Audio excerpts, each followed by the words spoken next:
around so well as he's demonstrating so nicely for us today. Now, how many of you out there think that macaw would make a good pet? I see a few of you. I also see several of you shaking your head no. In my opinion, I have to agree with all of you shaking your head no. In my opinion, macaws do not make the best pets. Now, Boris is doing a great job demonstrating his screaming abilities for us today. And just imagine if he's this loud outside, imagine having him inside your living room. And macaws do like to scream all day long. Now, we talked about that great big thick beak.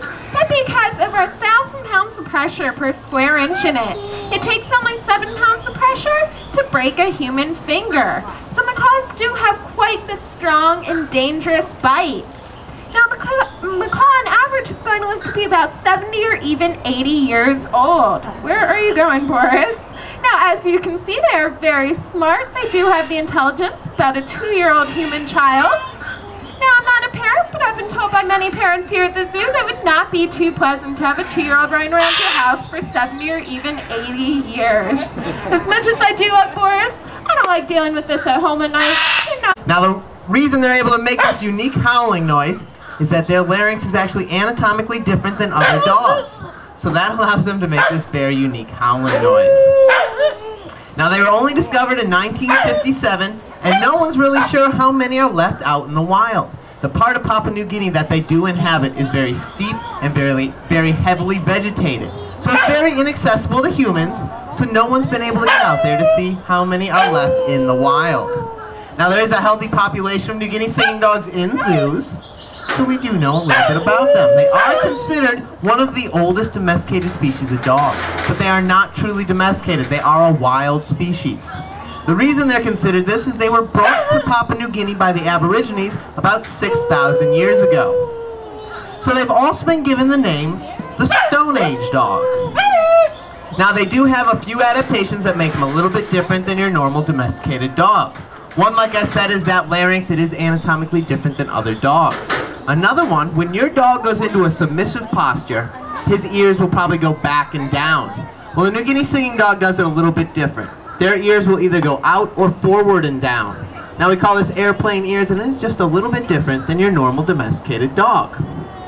Also, in very low light, the New Guinea singing dog's eyes will glow bright green. Now, we think this allows them to soak up any available light and allows them to see better in the dark. Now, out in the wild, they will prey on animals like small mammals, rodents, as well as marsupials. And the New Guinea singing...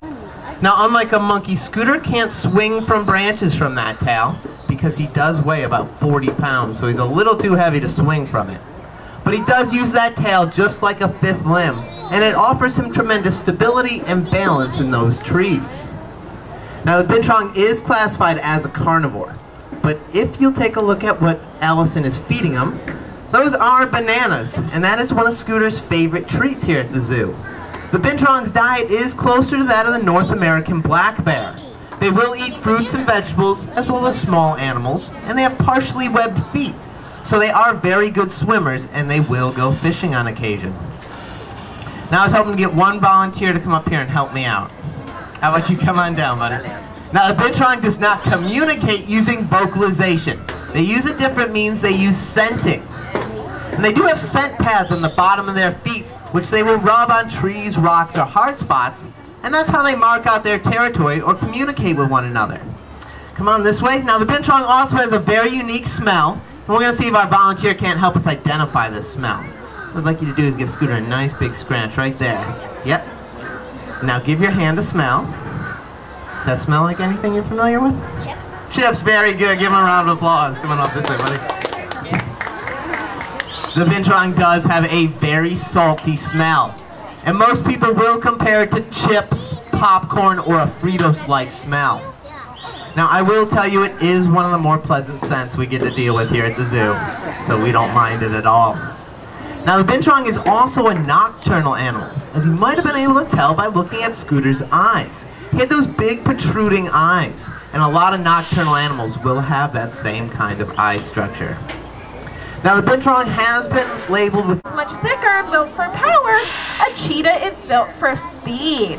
A serval, on the other hand, is built for agility. They're excellent climbers, bouncers, and jumpers. They can jump 18 feet straight up into the air and grab a bird out of mid-flight. Now if you look at Keto, you can see that he has those nice long legs. Servals actually have the longest legs in proportion to their body size out of any of the cat species. And that does help with that great climbing and jumping ability. They also have those great big ears. Many times the servals found in the grasslands of Africa, that grass is just too tall for them to see over. So they will use their excellent hearing to help them locate their prey.